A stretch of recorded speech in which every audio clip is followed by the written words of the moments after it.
I was like, the next question that we've received quite a lot was about miracles. And there's this question, which is that if Jesus performed miracles, his successors should be able to do the same. And we, as a community, have seen you performing miracles. We wanted you to comment on their question about the performing of miracles by the successors. I think that miracles are not a way to discern whether or not somebody is appointed by God or not appointed by God.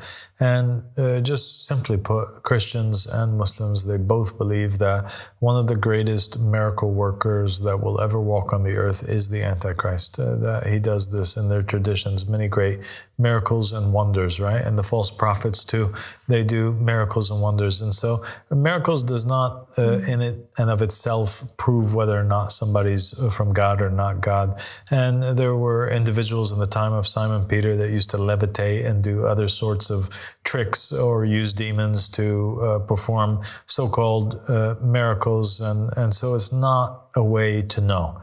Yes, the divinely appointed messengers can perform miracles. Lots of them do, not all of them do. And you have examples in the Bible of prophets that did not perform miracles, so to speak, like in terms of extraordinary supernatural feats. For example, like Joseph in the Bible, he did not perform miracles, like walking on water or splitting the sea like Moses, or healing the leper, or resurrecting the dead like Jesus.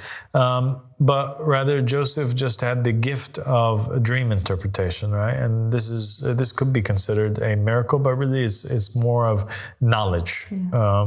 And so that's the thing. It's not a condition that every prophet or divinely appointed messenger have miracles. And even if somebody did come with miracles in it and of itself, it's not sufficient proof. Now, in terms of what they really want to ask, which is, where are your miracles?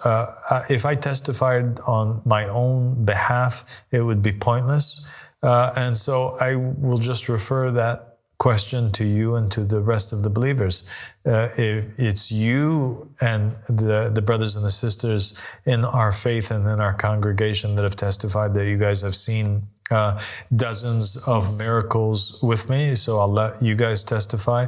I'll let you guys also testify to the fact that you guys have had dreams where you've seen prophets and messengers and imams and angels validate the claims which I am making. I'll let you guys testify to that. I'll let you guys testify to the istikharas in which you guys made that showed you that this call was the truth and gave you firm resolve and holding on to the rope of Allah subhanahu wa ta'ala and sticking to this path. And so all these methods of verifying whether this is a true call or not, other than the law of recognizing the hujjah, I let you guys testify, and it's also up to them whether they believe or not believe. As for me personally, I don't think that they necessarily should just believe because somebody else claimed that they had a dream, or that they claimed that they saw a miracle, or they claimed that they had an istikhara. These could be, these stories can be great for them to give them additional comfort. But I say, like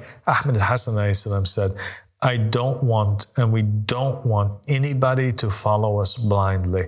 The worst type of follower that we could have is a follower who is an ignorant follower, who doesn't know why it is that they believe. Somebody who rushed to believe and proclaim faith and pledge allegiance to this call without knowing, because those who enter into this call fast exit out of this call fast.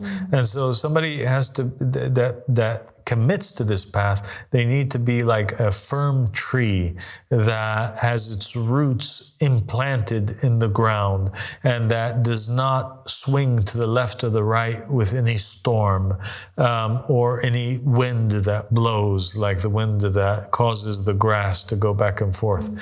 That's the type of believers that we need, and in order to reach that level of certitude, they need to research. And they need to see, is it logical? Are the things that I'm saying truthful, or are there lies in it? If they can sense lies, then they should not believe. They should go on carrying on with the spirit of discernment that they have in them and move on to the next video or do whatever it is that they need to do.